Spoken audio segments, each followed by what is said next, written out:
Hey there, and welcome to Healing Through the Leaf. It's my new podcast, and I am your host, Nurse Coach Odie, and your favorite Mexicana RN. This podcast is where we are going to flip the script on sick care and talk about thriving versus just surviving. So we are going to explore all of the different modalities of healing through plant medicine, holistic approaches, and just breaking free from that traditional health model that no longer works. So today I'm going to be sharing with you my story of lupus, my lupus diagnosis, and how I went from pill after pill, doctor and specialist after specialist,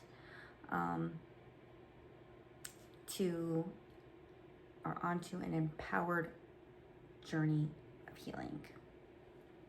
And why I'm so passionate about helping others do the same. So if you didn't know, I have been a nurse for 12 years, and I've been diagnosed with lupus for about 10 years or so.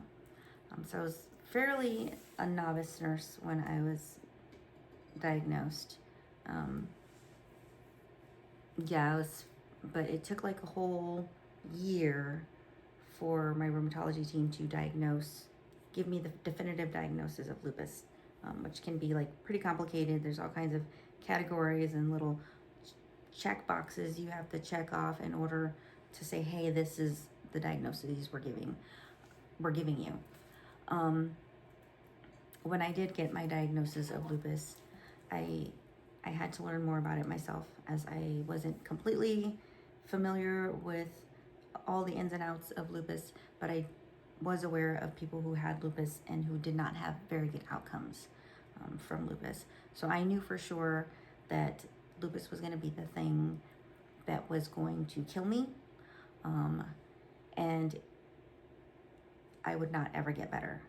What I knew was that I was on a decline, that this was probably it. This is what this was going to be, my future of obscure and weird ass signs and symptoms of probably stress manifesting itself in my body, and that it would just progress from there, that there was no getting better. There was more likely to just maintain and decline and figure out ways to symptomatically feel better.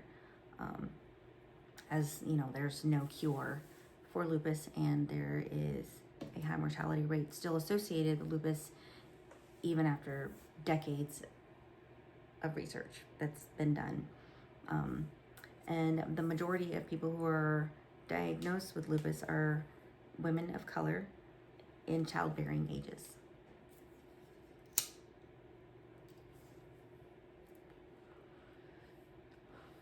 So from the very beginning, I wasn't really accepting of my diagnosis, or I accepted it, and it was like depression. Okay, just fucking utter depression, thinking of how I wasn't going to be there for my child in the future. And I trusted all of my providers. I tried to do the thing, because I was even the nurse who was like, yeah, let's recommend this medication for your heartburn or your acid reflux, and it's also used prophylactically for stress response. I'm talking about a proton pump inhibitor, Protonix. We like hand it out like candy, and it's not good for you to use via long term. The one thing that really was my breaking point was when I started having kidney damage. I started having protein pop up in my urine, and nobody was really addressing this. I really wasn't paying attention to my fucking labs. I was trusting these highly educated experts with my care, because I thought, hey, you're going to do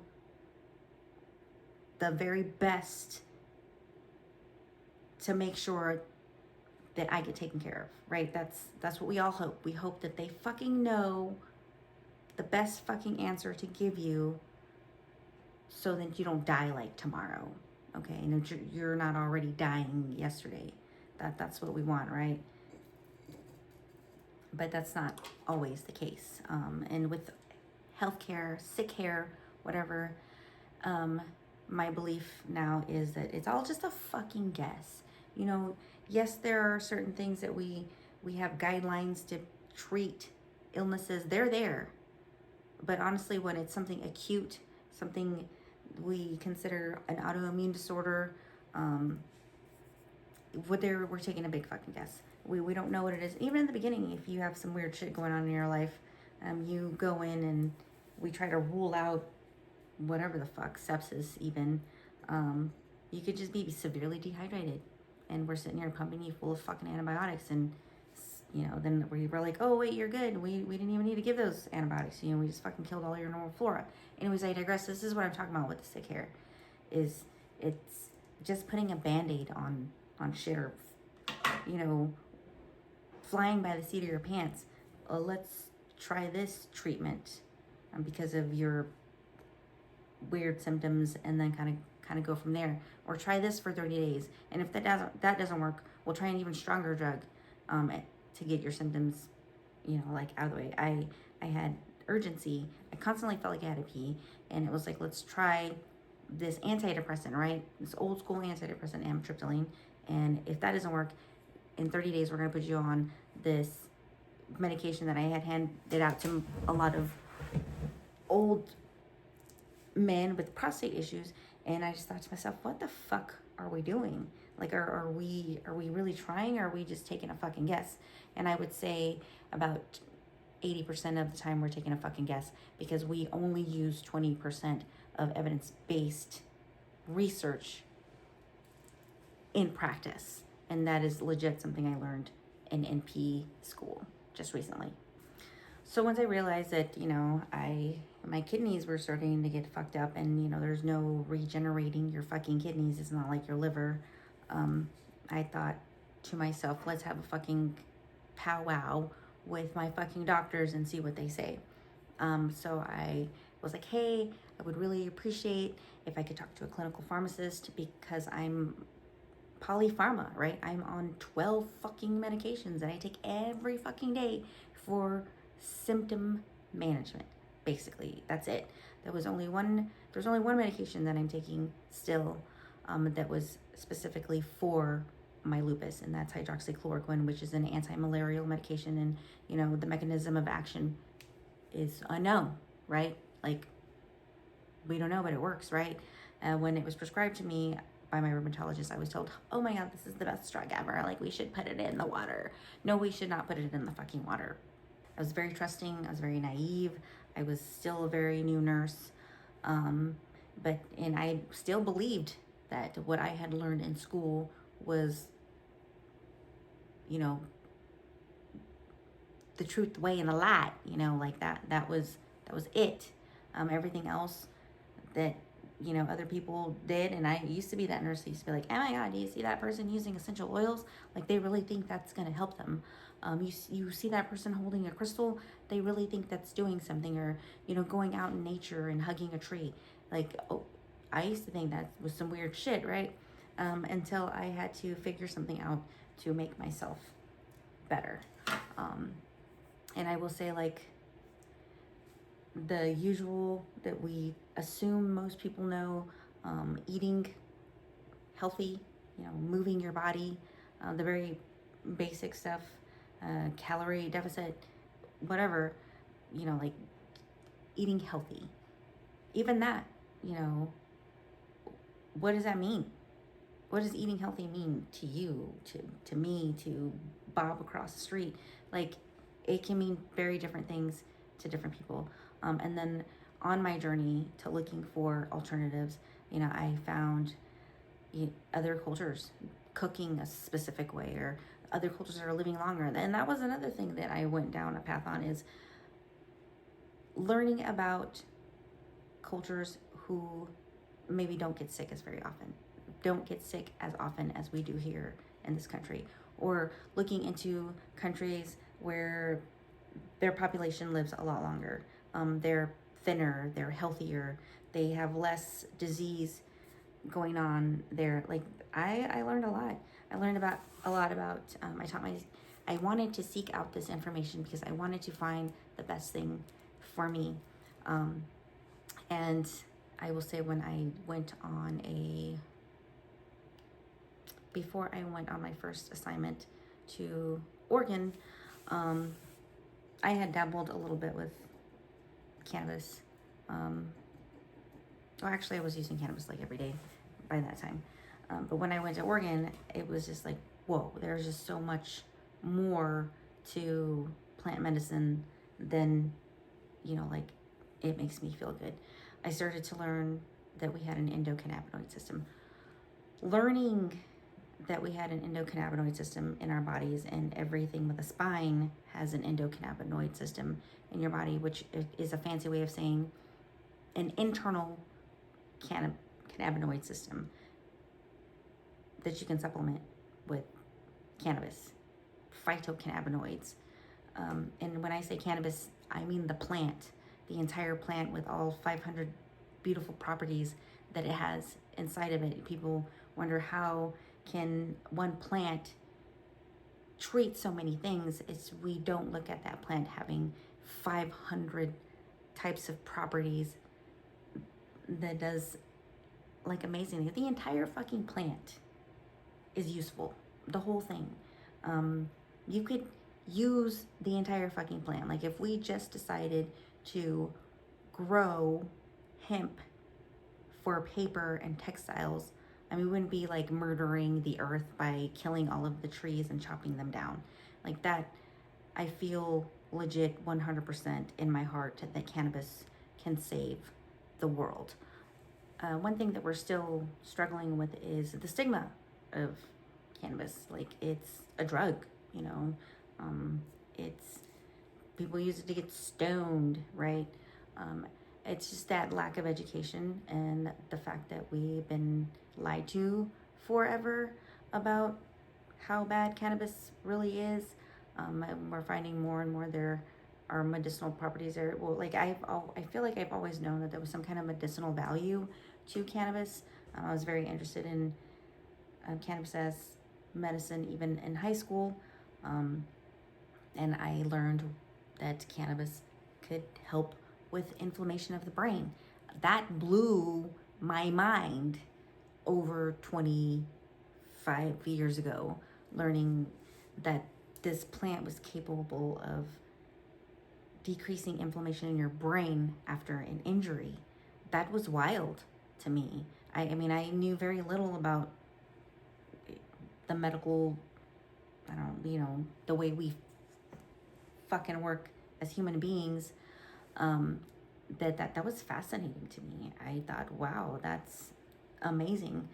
And then the more, I got into the healthcare system, and learning about the endocannabinoid system, I will say I had to learn that on my own. I had to go out and find the research. And then when I found out what your endocannabinoid system does, it is the regulator of all of your systems, which is mind-blowing. Knowing that one thing should change the way we view cannabis and the way we hand out prescriptions like candy. So that, again, going back to that sick care model, or even just the healthcare system model, we have our experts and we put all of our trust into their hands, and we hope that they make the best decision or that they use their best practices to make us feel better. But like I said, only 20% is evidence-based. So a lot of the times I feel like we are just taking a guess. And I won't say that there's anything completely wrong with that, because we don't know everything. We're still fucking learning every single day.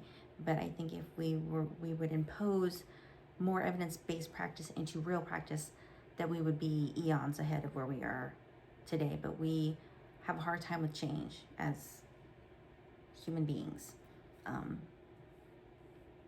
Then some shit like COVID happens, and then like everything gets kind of it just becomes a big clusterfuck. And then when we try to come back and rein it all in, I wonder, like, why, what are we doing? Like, we're just making shit up and following, we're just making it all up as we go, right? Like, well, we're going to go back to the way we were doing things, even though, I feel like we learned a lot from COVID and having people in the hospital for way too damn long. We're killing them by having them there longer and longer. We got to get them the fuck out, because you will die in a hospital. You lick a wall in a hospital, you'll probably get some fucking obscure disease and die. It's gross. Another point that I'd like to make about our current sick care model is like the overprescription of medications. I already mentioned that we hand out prescriptions like it's candy, and then we don't treat the underlying problem. Number one, I would say, is with mental health.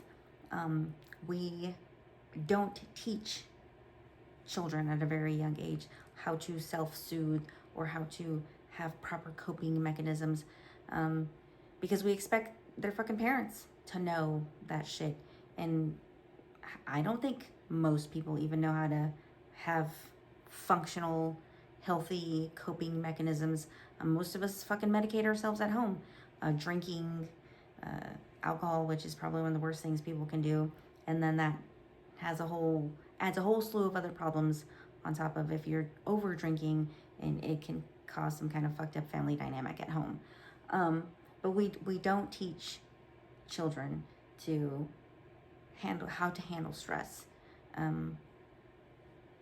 or how to cope. We don't teach kids to know their fucking body. If we stopped looking at that being a stigma, kids learning what their bodies are doing, what's normal, and what can be different if you're not, like Susie or Billy or Bobby or whoever. We are individuals, and we can't all be treated the same. That whole idea of one size fits all is appalling to think that we do that in healthcare. And then to know that the research that is done here in this country, like at the NIH, those research studies are done majority based on white males, right? And we take those research that we did, and we fucking just add it to guidelines. We're gonna make fucking guidelines from this research that's based on mostly white males. So that whole idea that there's this one size fits all fix to the problem is absurd. So not treating the root cause. We just slap a Band-Aid on there and say, come back and see me, or we expect that thing to fix you, right? You have a headache, here's some Tylenol, here's some Motrin, take it. Next time you have a headache, you're constantly picking up a fucking bottle of pills, taking 2 or 3, because sometimes we think more is better. So we're over medicating ourselves and not knowing the damage that we're doing. Half the time we don't get educated on, hey, maybe you should eat before you take that. How about make sure you're hydrated, or even the smallest thing, knowing what you can do before you pop a pill in your mouth that's going to cause you to create free radicals in your body. Then let's teach those things. We don't even take the time to teach that. And where are we going to teach people, when they sign up for health insurance? Hey, you have to take all these classes so you know how to take care of yourself, and you're not running to the ER for every random thing and getting diseases while you're at the ER.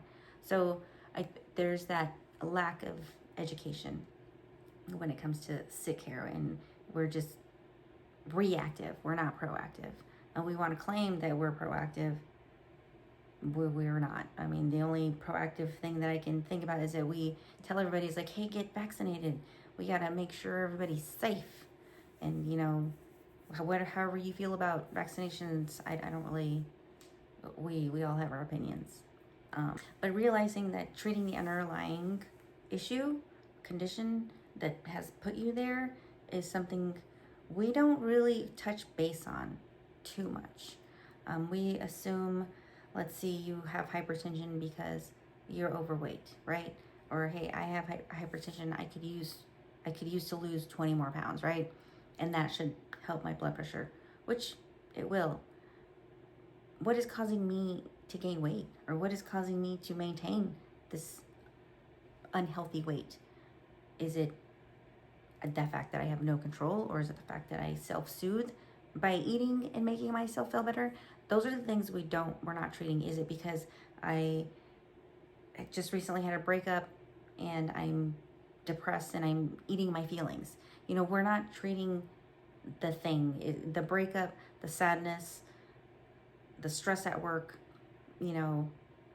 hoping you can pay the bills, whatever stress that is more likely the cause of your hypertension, the cause of you having the weight gain. And if we don't address the underlying thing, then it's really hard to heal your physical being. Learning that I had to take my healing journey through this holistic approach, treating my mind, my body, and my spirit, that is when healing happened at an exponential level. And I don't think I would have ever gotten there without the use of plant medicine, because I felt like shit every fucking day, taking 12 pills a day. And then I'd come home, spark up a joint, and smoke a little reefer, right? And I feel great. I feel like I had energy, and I felt giggly, and depending on whatever strain I had, I just laughed my ass off. And come to find out, laughing for 15 minutes a day will do you a hell of a lot of good.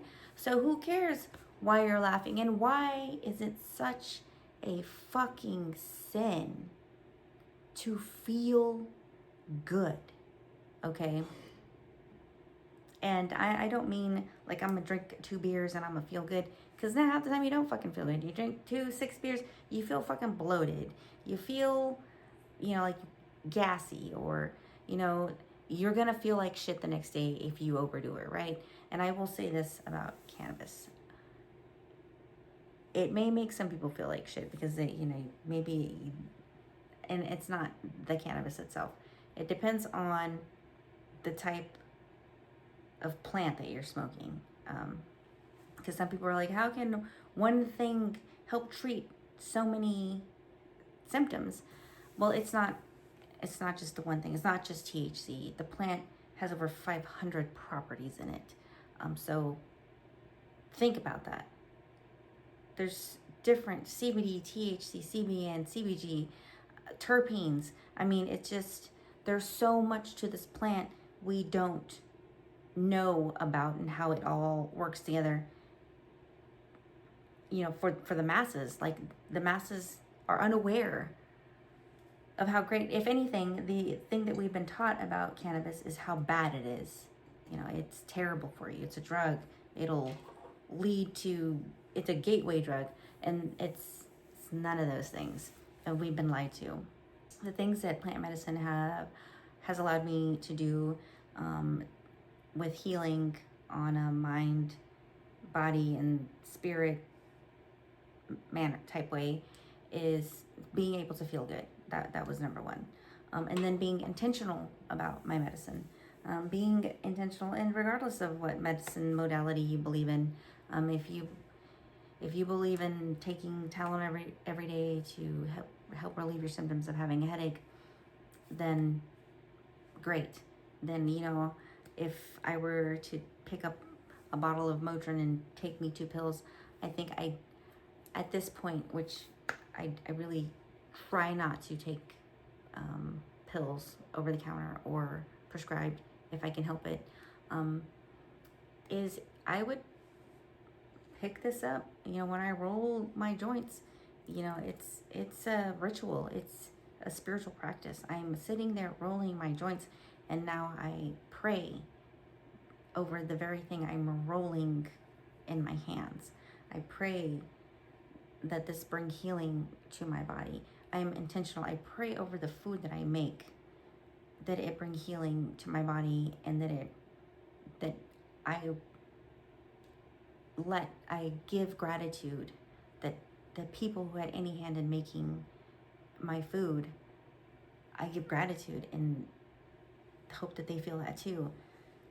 That is where this journey has led me, is knowing that I can't heal, I can't have that physical manifestation of optimal health if I'm not taking care of my soul, if I'm not taking care of my spirit, if I'm not treating me with love.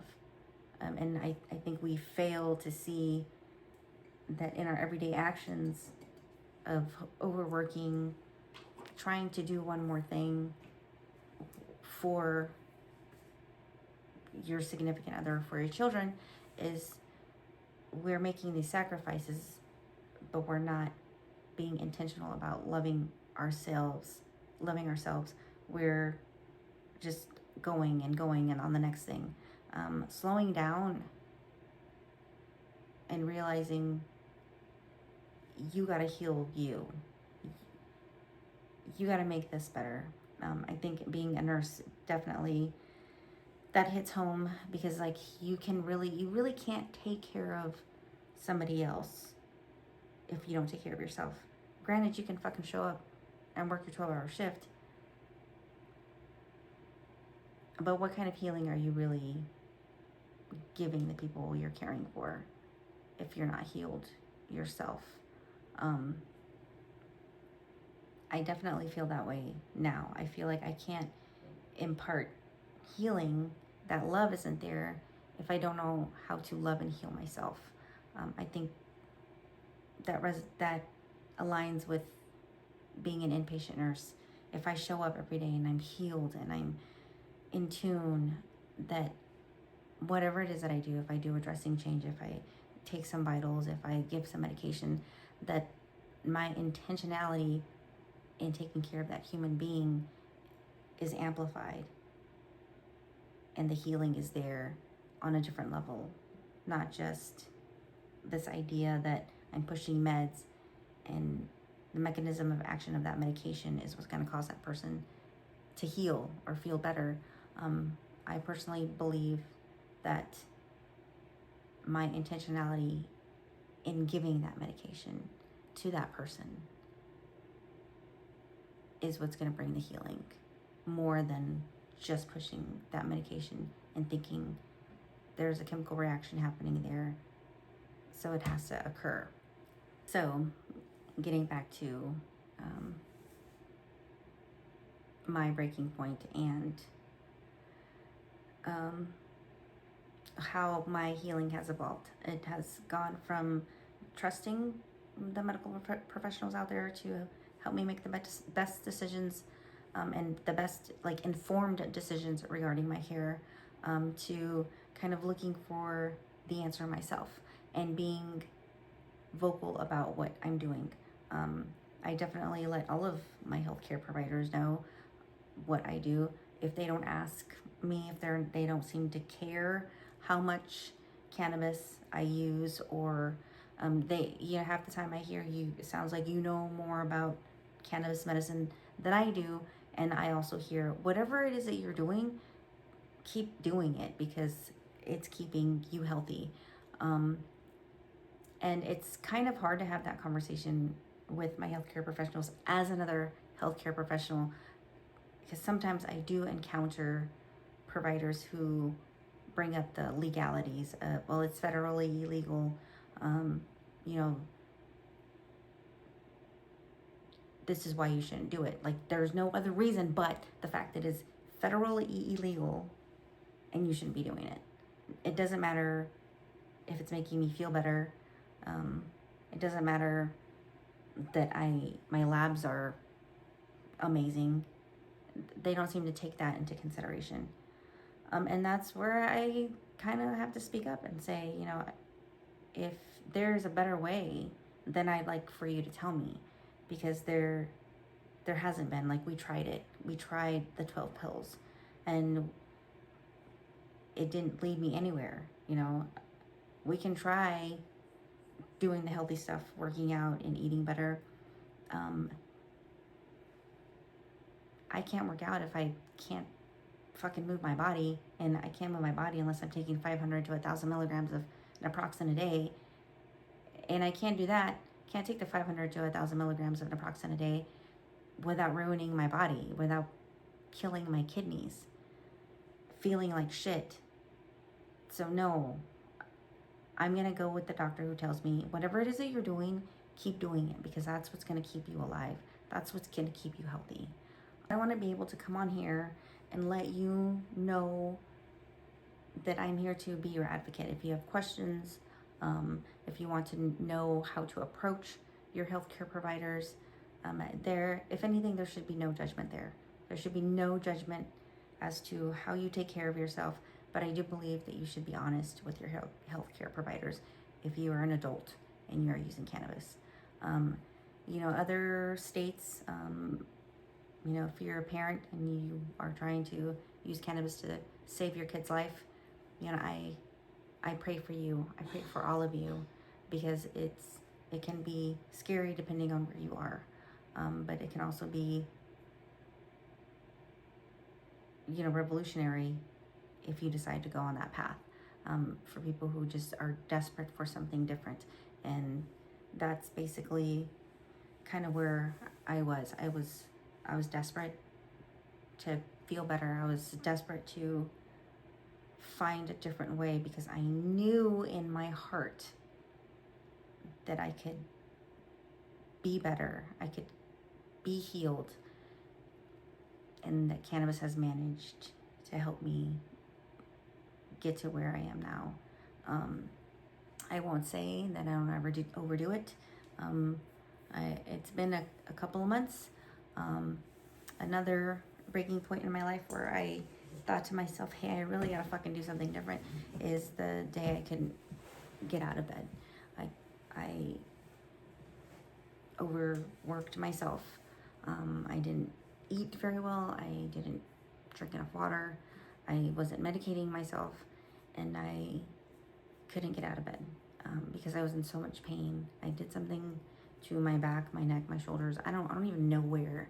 I just freaked out, cried in bed because I couldn't get out of bed. And it was one of the scariest things I'd ever experienced. Being in my early 40s and thinking, I can't get myself out of bed. What am I gonna do?